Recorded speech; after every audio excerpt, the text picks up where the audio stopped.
Welcome to the Bloody Disgusting Network. Please join me in welcoming and thanking new patrons. Ray, Catherine Drake, Mike Trope, William Pennyfeather, Rachel L. Kozlowski, Carissa Schneider, Justine Dalton, and Alyssa Varga. To see how you can support the podcast and get rewarded with early commercial-free access, weekly bonus episodes, immediate access to over 600 Patreon-exclusive bonus episodes, and more, please check out our donation tiers at patreon.com/creepypod. I'm going to put a quick call out to see if we can get some more Sunday story submissions. These stories are specifically over 3,500 words with a single narrator. I can't stress that enough for those who've submitted stories that we decided not to go with. We've been trying to do stories that can be told by a single narrator instead of a full cast. Personal stories, the way you tell them to another person. Limited dialogue from other characters, more first-person perspective like how you'd retell it to someone in real life. Not too much of the he said, she said type dialogue that works better in novels and short stories than narrations. If you have questions about this, feel free to reach out and we can clarify what exactly we're looking for. And if your story is for a specific time of year, like, say, Christmas, please account for production and submit them at least a month prior to whatever holiday or time of year you'd like them to appear. Okay. No.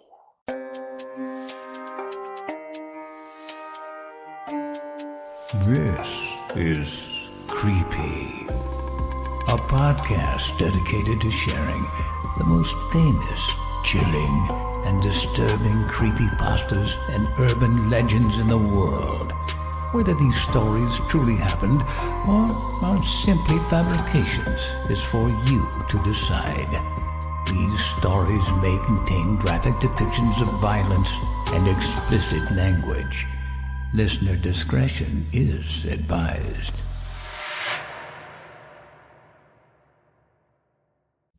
Creepy presents The Forever Experiments. This story was sent to the podcast from an email address that has since been disabled. Let me get the background stuff out of the way. I used to be a highly regarded person in my field. Then I did a bad thing. A bad thing that would result in me going to jail for a long time. But that's the thing about life, right? If you're good enough at a thing that someone else can profit off of, you'll be okay. Suddenly, my charges disappeared and I had a new job. A job that required a 12-hour-long psychiatric evaluation using techniques I'd never seen before. But a job nonetheless. When you're dragging yourself through the desert, you don't get picky about the brand of water offered you. Especially when it's the last one you'll ever get. Forever. So I ended up at Omega to Alpha. OA to people who work here. But I'm guessing no one's ever heard of it. As I understand it, they started as a consultant firm that worked on reverse engineering before they stumbled across the Forever Experiments. OA found me. They knew what to look for by then. In the end, despite what I know for a fact be a number of red flags, they offered me a job, which was its own red flag. Why would any private sector firm hire a physicist whose track record included highlights of functional alcoholism and negligent homicide while working for the Department of Defense? Because I fit a very specific profile. My desperation was a big part of it. You need to be desperate to do what I do. Supposedly, they had connections. They could make all my problems go away. So I took the job. In the end, they hired me and I found myself in a black sedan being driven to a heavily guarded compound in the middle of nowhere, Utah. And that's saying something. I don't know for sure. It was night. We could have been driving in circles. Through 2 security gates and into a security entrance, past a retina and fingerprint analyzer, and finally into a 10 by 10 room. The room was empty, save for the man standing in the middle of it, in front of 3 doors opposite the door I entered.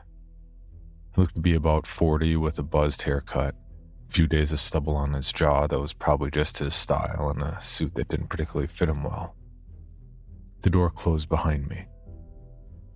He introduced himself as Vance, my liaison at OA, and held out his hand.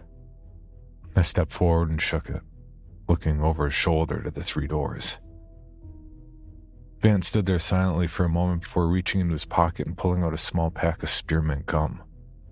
His thumb pushed a single stick out of the pack and asked if I wanted some. I immediately became aware of our proximity and the likelihood that he smelled vodka from my morning coffee.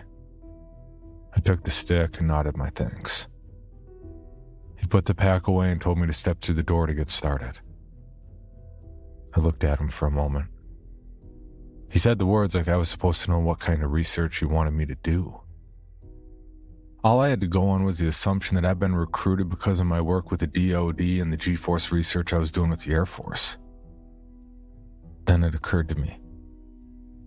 He said the door, not a door.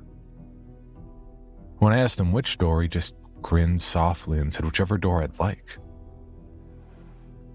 Not knowing what to say and still mildly afraid that they were going to retract their offer, I walked past Vance and grabbed the handle of the door on the right. I opened it and walked through. What was through the other 2 doors? Your guess is as good as mine. There was a wall to my immediate left as I opened the door, so whatever was there wasn't for me to know. And I'd never find out. I walked down the hall and Vance followed close behind, the soft click of his shoes on the ground drowning out the soft padding of my sneakers. Vance told me I'd be working with Group 3, and that, as he put it, they're currently working on some pressure testing we know you're familiar with, so you should be able to jump right in. I followed Vance's directions as he guided me through the twists and turns of the sterile white hallway. Occasionally, we passed another man or woman wearing a lab coat, but they never made any motion towards saying hello or even registering we were there. In hindsight, I suppose that's because we're all just ghosts. No, not literally. Just emotionally. Finally, Vance stopped outside of an unmarked door and waved his hand, offering for me to step inside. I turned the knob and entered a surprisingly large room. It had to be, in order to fit a thermal vacuum system space simulator chamber in the middle of it. The name explains it perfectly. A 12 by 22 piece of equipment that simulates the vacuum of space. There are 2 35-inch cryo pumps with ball screw activated gate valves. 25,000 LPS designed to achieve an ultimate pressure of 2 times 10 to the minus 7 torr, and to maintain 2 times 10 to the minus 5 torr with a 0.5 TLS inleak. It's not some piece of secret machinery. You can buy one on the open market if you have about 700K sitting around. I'd used it in the past, except this had a macabre modification. There was a single steel chair bolted into the middle of the chamber, complete with metal restraints. I noticed it right away. Vance noticed me notice it. He ushered me into the control room to meet the rest of the team. A man and woman stood inside, who I'd later be introduced to as Kate Brenner and Miles O'Rourke. There's no such thing as a senior or lead scientist at OA. Everyone's at the same level and only works towards a solution to the presented problem. And what problem were they working on at that moment? Before I could introduce myself, Kate shushed me. She actually shushed me, waving away my hand like I was some kid in school. She tapped a button on the console and said, "Ready for 3. A voice on the other end of the comm said, "Bringing 3. I stood there silently and watched as they brought in a youngish-looking Asian man, maybe 25 years old. And when I say brought in, I mean wheeled in on some kind of contraption that looked like a wheelchair but bigger, like it could go off-road. He was wheeled in by another man wearing a white lab coat. When they reached the chamber, he turned the chair around and backed it into the chamber. The wheelchair then connected to the chair in the chamber, and some sort of hydraulic mechanism slid the man, named 3, into the chamber chair and locked him in place. I asked what they were doing, but no one even looked at me except for Vance, who never stopped looking at me. As the wheelchair was rolled out of the room, Miles tapped a button and said, "Session number 451, active." closing chamber door. I began to move towards the control panel. To what end? I don't know. But Vance's hand was on my shoulder immediately, his grip strong and commanding. I stopped because they knew I would. I watched as the chamber closed with a muffled echo. I watched and stood by as Kate counted down. 5, 4, 3, 2. It's not like you think it is. In the movies, when someone is sucked out into space, they explode or make things more cinematic somehow. In reality, when the human body is exposed to the vacuum of space, a number of injuries begin to happen immediately. They start out minor enough. The first is the expansion of gases within the lungs and digestive tract due to the reduction of external pressure. In the case of explosive decompression, a person could increase their chance of survival by exhaling within the first few seconds. Otherwise, death is likely to occur once the lungs rupture and spill bubbles of air into the circulatory system. In the absence of atmospheric pressure, water will spontaneously convert into vapor, which would cause the moisture in a person's mouth and eyes to quickly boil away. The same effect will cause water in the muscles and soft tissues in the body to evaporate, prompting some parts of the body to swell to twice their usual size after a few moments. This bloating may result in some superficial bruising due to broken capillaries, but not enough to split open the skin. Within seconds, the reduced pressure will cause the hydrogen, which is dissolved in the blood, to form gaseous bubbles. Scuba divers call it the bends.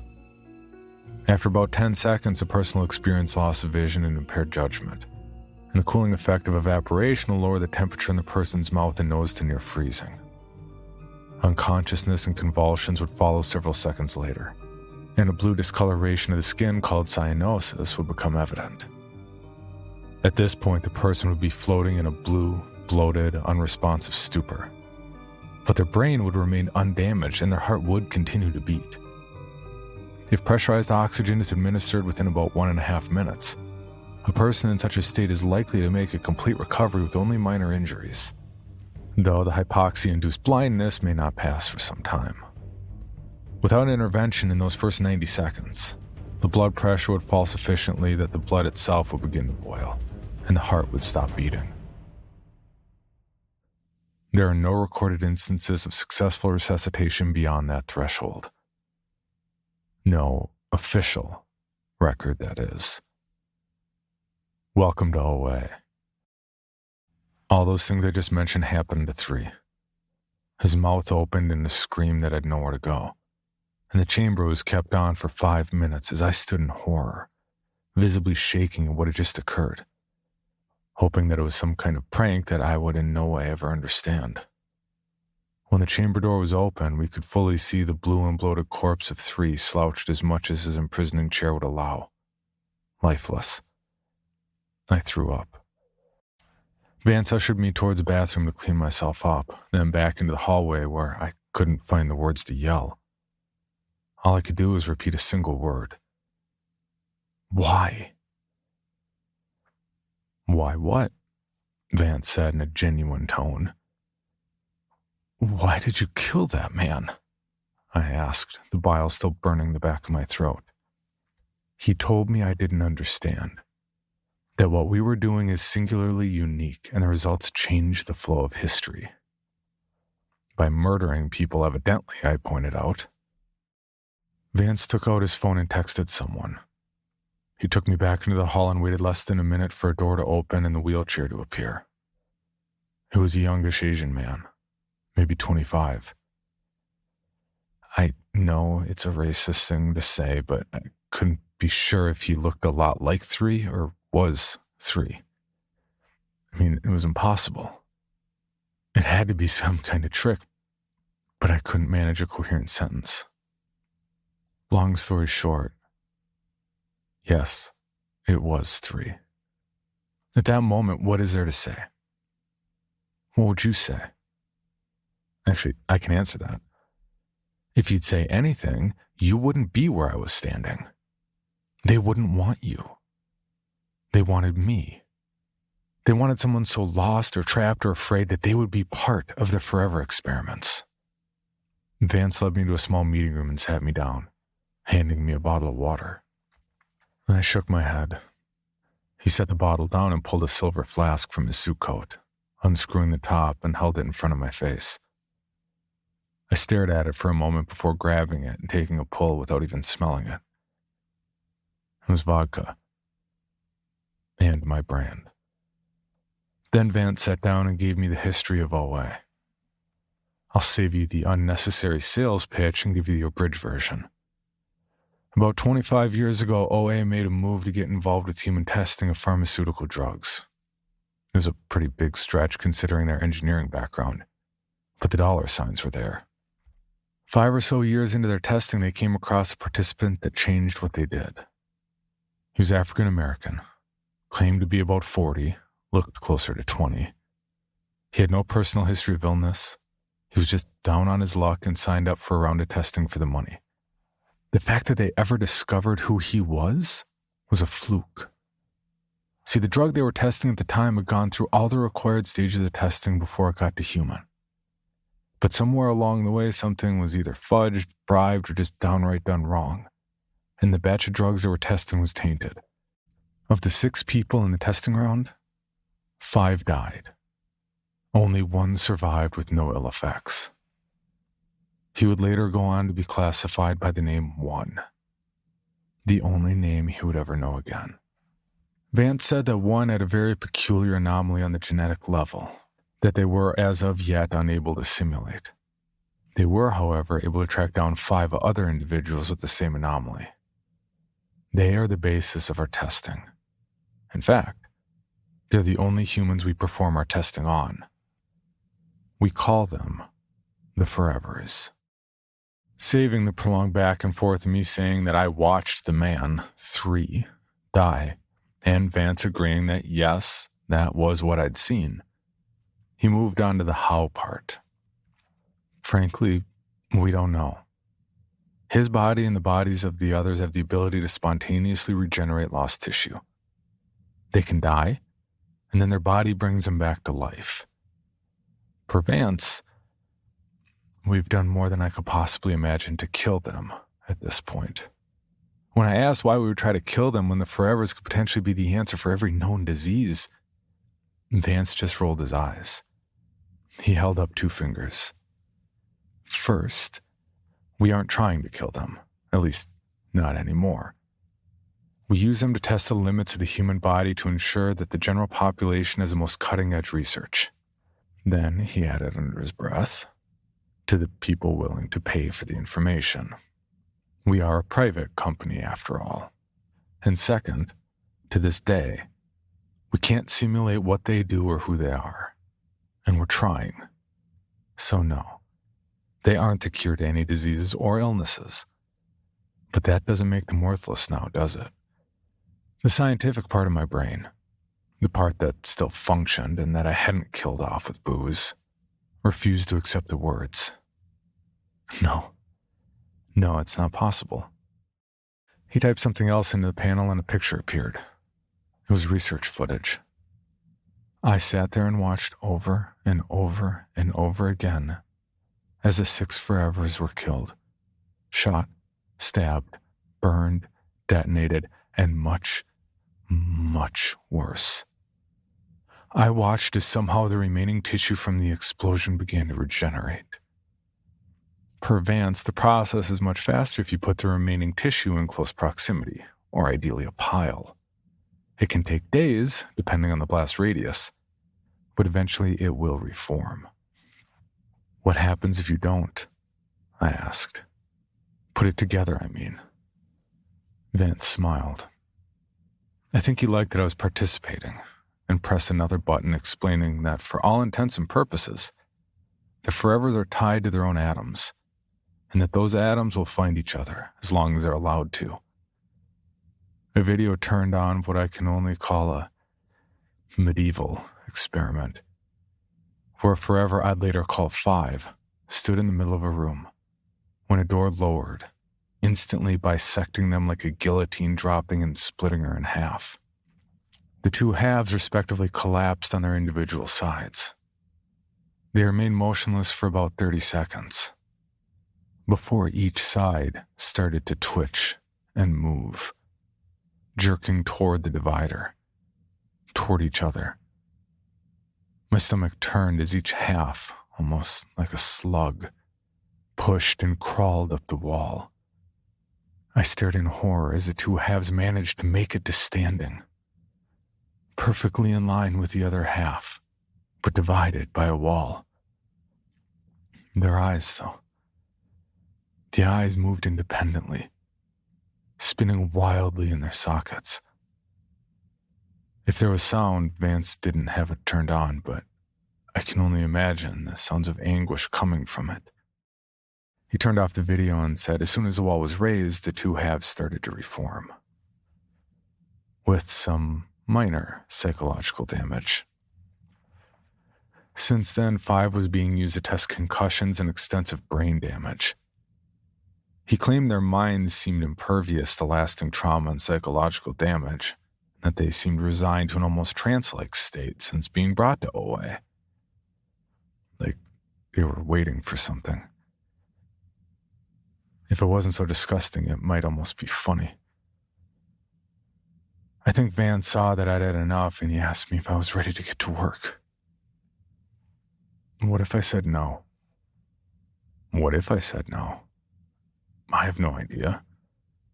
I didn't say no. I'd seen an unimaginable amount of footage showing people being killed. And then coming back to life. What else could I think of besides what they would do to me if I refused to work? I started the next day. There's nothing special about the Forevers, in case you're wondering. I mean, besides that one thing. Other than that, they're just normal people. No crazy healing factor like some comic book character or anything like that. If you stab them, they bleed. And they heal about the same as anyone else. If you give them a disease, it'll run its course or kill them. It's the major trauma that they recover from so quickly. The stuff that can or does kill them. That's when they bounce back. God presses reset. So we could test mustard gas on them, Ebola, food additives, just to see what happens. It's not great in terms for creating cures, but you'd be amazed what you can do when you see the effects on a human being. I'll refer you to a little something called Project Paperclip that allowed the United States to land on the moon before the Soviets thanks to the Nazi scientists we gave amnesty to for their extensive knowledge of human limitations. If you think that the people at OA are no better than a Nazi, well, I can see the argument. I guess the only real difference is that we're using 6 people instead of 6 million. 6 people who will never die, no matter what we do to them. And from their pain, you have, well, if I told you, you might not be so happy about your lives. And this isn't about you. It took until my 3rd day there to go to the cafeteria and have lunch. Prior to that, I spent my breaks in the bathroom either vomiting or crying. There was only one other man in the eating area when I sat down. His name was Lang, a biologist. A head full of frizzy red hair and a thick beard, cigarette perched behind his ear. "You chose the door on the right, didn't you?" Lang asked without me saying anything as I sat down. I asked how he knew and he said that we all did. He assumed that was our final test. He even added that I probably took the stick of gum too. It all made sense. Then they made me watch what I already knew would happen to someone exposed to rapid decompression. I knew how bad it was, and I watched it all. And after all that, I still went to work. "Yeah," he said. "It's just their way to confirm their suspicions, that we will do exactly what they expect us to do. And they aren't wrong. I suppose if they were, we wouldn't know about it. Maybe those other 2 doors have some guy with a machine gun on the other side, just waiting. Better off not knowing, I guess." I asked if we were. Better off not knowing, I mean. Lang just shook his head, put the unlit cigarette to his lips. grabbed his still full tray, and walked out of the cafeteria. The irony isn't lost on me that you lose time working in a place like OA.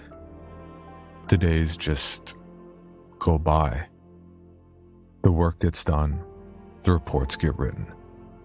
The forevers get killed, and then they come back. Over and over and over again. You get numb. Not completely. At least I didn't. But more numb. It's expected. But it still hurts. You hold on to that idea that they'll come back and the pain will fade away. But you can never shake their screams. They always scream. I was outside in the common area, a large gated off space where employees can go outside, get some sunlight. Remember that there is sunlight to be felt. I was drinking. That's part of their control. You don't take booze away from an alcoholic and expect them to work. You keep giving them just enough that they keep wanting it. Sounds stupid, I'm sure, but they know what they're doing. Trust me. No one understands control more than OA. I was sitting there, sipping from the plastic traveler of vodka. They don't allow glass just in case the work gets to be too much and someone were to make a rash decision. I told you, they understand. Honestly, I think most of the people at OA are suicidal, but what happens if you try to die and don't? Then you just get added to the forevers, right? Lang walked outside and lit a cigarette. He sat down next to me without a word. That was usually the extent of our relationship. We wanted the company. We didn't want to be alone. But we didn't want to talk to each other either. So it almost startled me when Lang spoke between drags. "It's just about the worst thing you can imagine, isn't it?" he asked. I didn't get what he was saying, so I went to what I could only assume he meant. At least they survive. Lang took another drag and looked over at me. That's what I meant. I still didn't get it, so I just took another drink, hoping we'd be silent again. "No matter what we do," he said, "what we test, they come back. Then we do it again." I took another drink, seeing the traveler was almost half empty before screwing the top on. It was hardly noon. I needed to slow down. "They'll outlive us," I said, grasping at straws, vocalizing the realization walls I'd built up in my own mind just to make it through the day. "No matter what we do, they'll survive. This won't last. No matter how much the company might cover it up, the information will get out. This will get shut down or moved or something. And they'll live their lives again." When the words left my lips, I felt nauseous. When I let myself think about it later that day, I broke down crying at what sort of insanity I'd let myself be part of. That moment changed me. "Yeah," Lang said, "but that's what makes me sad, is that no matter what we do to them, they'll just keep on going. The thing is, we don't really know how old any of them are. We assume that they just sort of stop aging after puberty ends, but we don't actually know. Or how many more are out there. Could be that someone out there was around to see Rome get built and burn. They just exist outside of time, watching empires rise and fall. They survive," I said again, "but I'm not sure why." Lang took another long drag and let the smoke pour out of his mouth as he spoke. "And when the walls of this place crumble and turn to dust, they could still be around. They could still be alive in 1 billion years when the sun goes supernova and the world burns. And then what? Do they keep on living? Floating in the nothingness, constantly dying in a vacuum of space only to come back just to die again? And live that way until the last star goes out? Lang took a long drag and stood up. I don't know how you get through the day. But me? I hope every day that when I wake up, I'm going to find something that kills them. And they stay dead. I'll never be able to offer them freedom. But maybe I can offer them death. And that's freedom for some of us. Right? I watched him walk back inside before unscrewing the cap of my bottle and taking another drink. What Lang wanted didn't happen the next day. Or the day after that. Or the day after that. Weeks to months, it was the same as it ever was. And through all that, I thought about Lang's words. And thought about my words. I thought about what kind of an abomination I could be to think that my own actions were acceptable because someday it would end. Science had turned to hate without me even realizing it. But the experiments go on. Anything short of extreme medical emergency or total mental breakdown wasn't enough to get anyone off the job.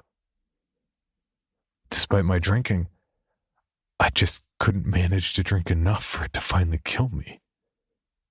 It took me months to hack the company firewall to get this message out.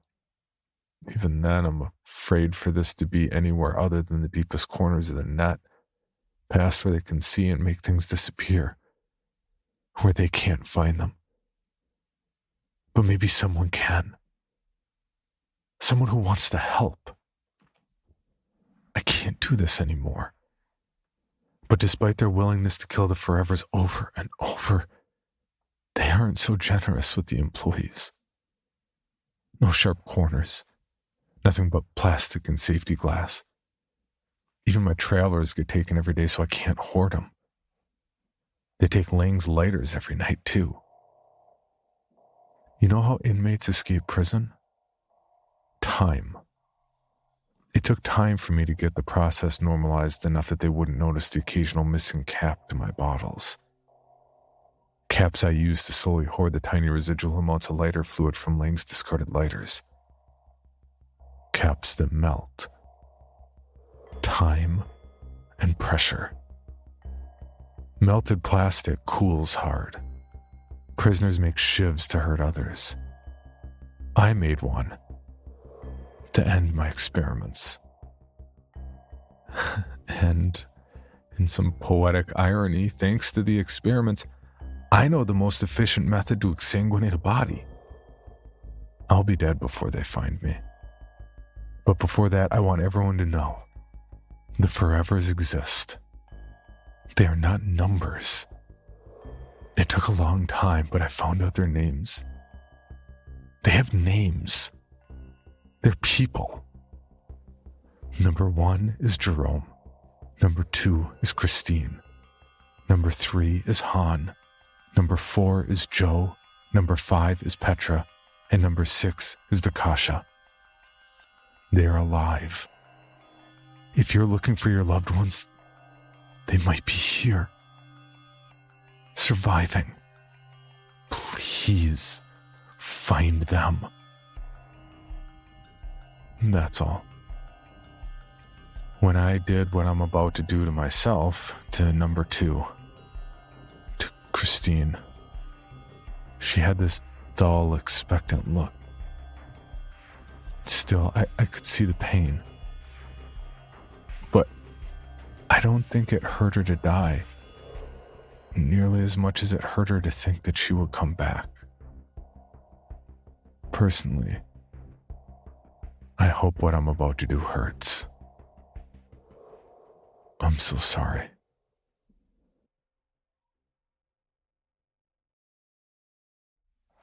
That was the end of the story. I don't know what to do with it. I couldn't find any evidence of a company called Omega to Alpha. The police couldn't care less about some random email. I don't know who these people are, but maybe you do. Ever since reading it, though, I can't stop thinking about tomorrow. For your bonus episode, Creepy presents In the Order of Galliforms, written by Paul Casely and narrated by Heather Thomas. I hate Thanksgiving, and I hate turkeys. I know what your mind immediately leaps to. The idea that there's too much pressure placed on being a perfect family and having the perfect family dinner, and that's probably why I hate Thanksgiving. Or maybe you immediately decided I have a wildly dysfunctional family, and that's why I hate probably not just Thanksgiving, but all the holidays. Or perhaps you figured I don't like the taste of turkey meat, or I don't like the way it's prepared, and that's why I hate that particular holiday in food. If you thought any of these things, you would be completely wrong. Dead wrong. I hate the holiday to be sure, but I hate that damned bird even more. And not as a food, but as a living, breathing animal. These evil birds made my life hell on the last Thanksgiving my family celebrated, and it was not an experience I will soon forget, nor forgive. I know it is commonplace for politicians to pardon a turkey at Thanksgiving. But if I had my druthers, the genocidal event that I would lose on the misbegotten birds would be epic and result in the extinction of their entire useless species. I didn't always feel this way about turkeys or Thanksgiving. Once it was one of my favorite holidays. It was a time for my family to gather and spend time with each other. My family was close and supportive. The meals were wonderful. Then my father had the idea to pick out a turkey. I don't know whose brilliant concept it was, but a few different local farmers came up with the idea to go and pick out the turkey you would eat for Thanksgiving. It was like looking in a tank of lobsters and choosing the one you would consume for dinner. It really is a grotesque practice. The idea of looking the animal in the eyes that you would eventually have killed and prepared for you is abhorrent to me now. But I suppose at the time I was just a kid, and it never really crossed my mind. We were driving out to the farm to choose the turkey that would be slaughtered, dressed, and prepared for us to take home over the next few days. Then we would prepare it the rest of the way in our own home for Thanksgiving dinner, when we came across a huge rafter blocking the road. A rafter of wild turkeys is something to behold. They are nothing like the domesticated ones you regularly eat.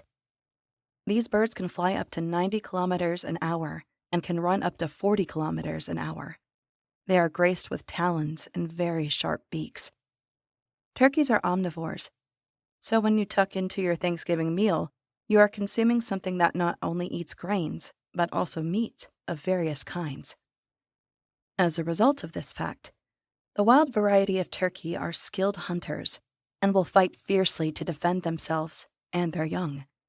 There are also beliefs that the wild turkey, especially, is not as stupid as most people think. We often transpose the visual and make judgment on the mental from it. Because the turkey is an odd-looking bird, we decide that it is stupid. I can tell you from experience, that is not the case. The drive to the farm was a warm one that day. We were at the cusp of the change between autumn and winter, that time of year when the weather is changeable and could be much warmer than you would expect. As a result, the windows of the car were down as we were allowing fresh air to come in and circulate. As we crested the hill, we came across the rafter which had blocked the road. For the most part, the very large group of huge birds were oblivious to us. It is interesting that back in the 1930s, wild turkeys were almost hunted to extinction. They now have a population approaching 10 million across North America. The rafters have invaded many farming areas around eastern Ontario and Canada, where they have often become dangerous pests. In lieu of their once almost extinction, the Fish and Wildlife Agency only issue very few licenses to hunt the wild birds, despite their huge increase in population. At any rate, my father, both amused and annoyed by the rafter blocking the road to our destination, stated, quite loudly, "To hell with going to the farm. Maybe we should just grab one of these guys for dinner." They shouldn't have taken notice or understood. They were animals, and by many accounts, not the brightest of animals. But again, I beg to differ. No sooner had my father's voice pierced the silence when all of the birds lifted their heads at the same time and stared directly at the car. The scratching and gobbling sounds of the birds ceased, and we were treated with the most uncomfortable silence. I could tell it had shaken my father, because even as he outwardly joked about the birds seemingly understanding him, he rolled up his window and used the electric switch to do the same throughout the car. What happened from there was a tense standoff with my father, wanting to continue driving forward, and the birds standing their ground. He had no desire to drive through them, potentially causing injury to the animals and damage to his car, but the birds simply would not move. As a result, Dad honked his horn and started to roll, slowly at first, through the rafter. It was at this point that the silence the turkeys were maintaining was broken as the galliforms started making a put-put sound as my father started slowly rolling through the flock. It was at this point that dozens of new toms seemed to fly in and took position in front of us on the road. Almost in unison, they began to make a red-faced twittering sound, lowered their heads, and started to flex their wings. It was at this point my usually humane and calm father panicked and increased his speed. I am unsure how many birds were injured or killed as we moved through them. I only know that once he cleared the rafter, our speed increased, and away we went down the road. We were all shaken by the events. We know to give wild animals such as bears and coyotes a wide berth. In Canada, we even know enough to show the self-named Canada goose respect as a dangerous creature. I can honestly say that no one I have ever spoken to considered the potential danger posed by wild turkeys. My mother quietly sobbed, upset both by the aggression shown us and the carnage my father left behind on the road. My brothers and I just silently gaped, unsure of how to react. One way or another, we certainly weren't very interested in picking out the turkey we would use for dinner that year. In fact, it was my mother who quietly said, "Maybe we'll have ham this year," as my father plotted a course to take us home and away from the hellscape that this farming community had become to us. At that point, we thought the horror show we had been subjected to was over. As I'm sure you've already guessed, that was not the case. My father's Cutlass is probably the car I remember the most from my youth. It was the fanciest car we had ever had to that time, including exciting doodads like automatic locks and windows. Outside of that, I can't really tell you how good of a car it was, as often children who aren't of driving age don't notice much when it comes to cars. It was large, probably a major gas guzzler, and felt very safe, at least until the rafter descended on us. Now, I know what you're thinking. Turkeys don't fly. Well, when you're talking about overly plump domesticated turkeys bound for your dinner table, then you are mostly correct. Generations of inter- and inbreeding have created the wobbly birds we are used to seeing wandering on farms. They might be able to get a few feet above the ground before their lack of bodily aerodynamics takes them down. Wild turkeys, however, are not encumbered by selective breeding and can fly very efficiently. They flew fast and they flew furious as they dropped down on the Cutlass from above.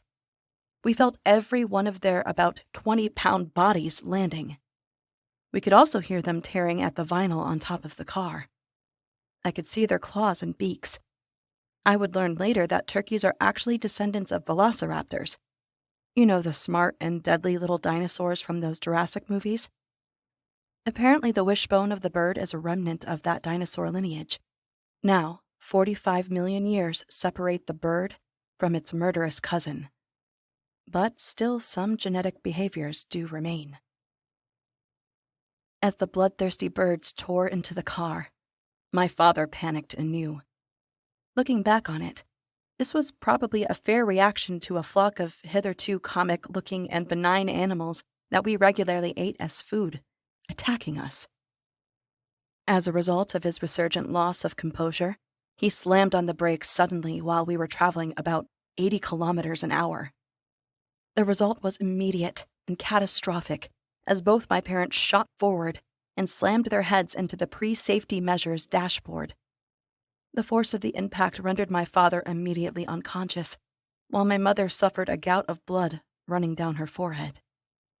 Myself and my two brothers in the back seat, we were momentarily dazed before we started fumbling with our seat belts to exit the car, which was currently under siege. As I was the youngest, my mother immediately went to help me after extricating herself, blood running into her eyes, obscuring her vision. During all of this, the sharp talons and beaks of the galliforms tore at the top of the car, and that haunting put-put-put sound continued. While she worked with me to release myself, my mother flailed wildly at the onslaught of birds, and I knew they were tearing at her as well. My brothers, being much older, had already freed themselves and had made for a copse of trees, not too far from where we came to our abrupt stop.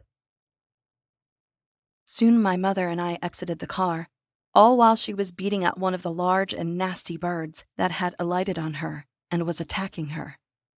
Fresh wounds of crimson sprouted in various places on her shoulders and chest as she shielded me from the maniacal animal. As for my father, my mother kept telling me not to look back as we ran. Still, I couldn't help it. From our vantage point, I could see several large brown bodies had broken through and entered the car. In his unconscious state, my father didn't stand a chance, as blood and viscera seemed to be torn and tossed about the scene. I could have sworn I saw one of the malignant fowl holding a single brown eye in its malformed beak, but that could have just been the jumbled mind of a child. I like to tell myself that it wasn't real, but I know it was.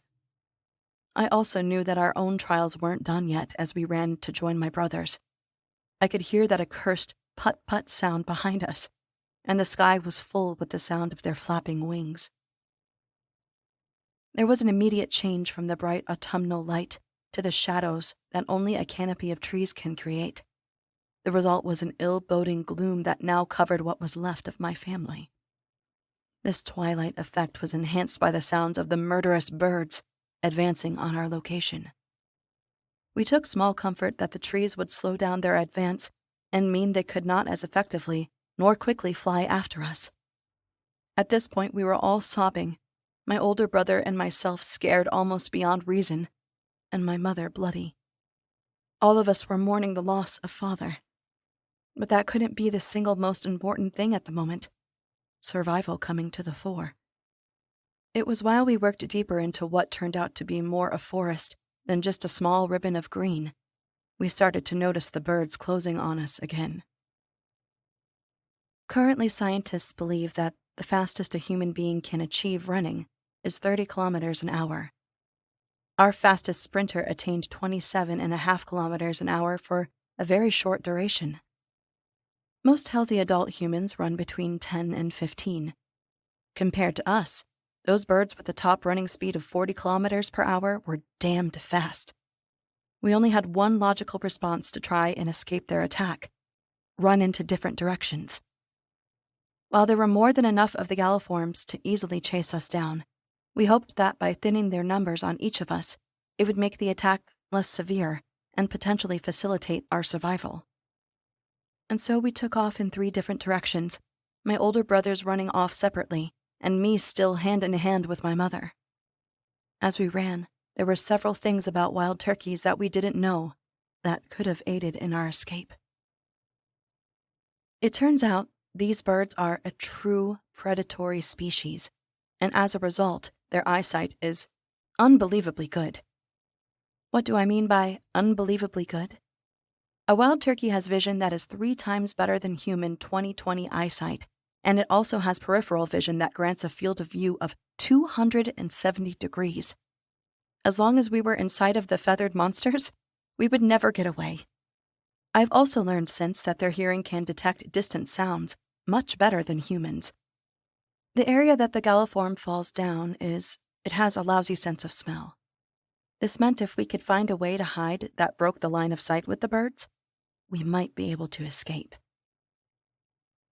As we ran, both my mother and I had grabbed branches from the forest floor and had taken to swinging at the misbegotten birds whenever they closed in on us. At one point, I can remember my mother muttering, "We have to get help or hide." And that's when I pointed to the large amount of leaves that had fallen to the forest floor. She looked at me for a second and nodded before taking a swing that seemed fairly crippling at one of the turkeys. With our immediate sightlines clear of the birds, we began to bury ourselves in leaves. I won't lie, it was gross.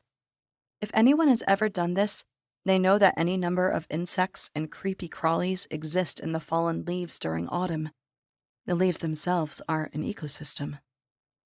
The moistness and stench of the decomposing leaves is something that I will always remember. And still, when taking walks in the autumn, I am assaulted with memories when faced with collections of leaves. Still, though, you do what you have to do in order to survive. At this point, I have no doubt that my mother spared more than a casual thought to my brothers, who had been inadvertently left to fend for themselves. While we remained under the bed of leaves, we could hear the arrival of the wretched birds, and hoped they couldn't make heads or tails of where we had disappeared to. It was at this point we started to hear a most unwelcome sound as the birds began to scratch about the fallen leaves. Another fun turkey fact that I later learned is that a turkey's sense of touch is so well developed that it can feel an ant under its talons as it scratches on the ground. The one thing we were aware of, however, was that the galliforms were moving closer and closer to us, and if this continued, they would soon find us. As it seemed like all would be lost, we heard a sound that was both unfamiliar to us and very welcome given the situation. The explosion of a shotgun, and then the sound of several landfowl scattering. We would find out later that my older brother had made his way to a nearby farm, with several of the birds chasing him, and one hanging by its talons from his scalp. The farmer acted quickly to help my brother, grabbing the shotgun used for pests, and the gun-toting savior was brought to help the rest of us. When medical attention was finally rendered to us, we were a pretty sorry lot. I had come away only with scratches and abrasions. I only needed a couple dozen stitches, and for that I was lucky. My mother had suffered serious wounds and was suffering blood loss, as one of the talons had almost nicked an artery. One of the beasts had torn off her left ear, something cosmetically troubling, but at least she had retained her hearing. My eldest brother had major lacerations to his scalp, and there were sections of it that still can't regrow hair. There were scratches and cuts down his spine that required 4 times the number of stitches I had received. My middle brother had lost his right eye and had scars on his face that would never heal. His lower lip had also been torn partially off. You already know about my father. So that's why we don't celebrate Thanksgiving anymore, and we don't eat turkey. I wish the terrible creatures were all destroyed. However, I also hope that if we don't eat them, they won't try to eat us. For more information on this podcast, including how to submit your own story for consideration, please visit creepypod.com. You can also follow us at CreepyPod on social media and YouTube. All stories told on this podcast are done so through Creative Commons Share-alike licensing or with written consent from the authors. No portion of this podcast may be rebroadcast or otherwise distributed without the express written consent of the Creepy Podcast production team and the story's author.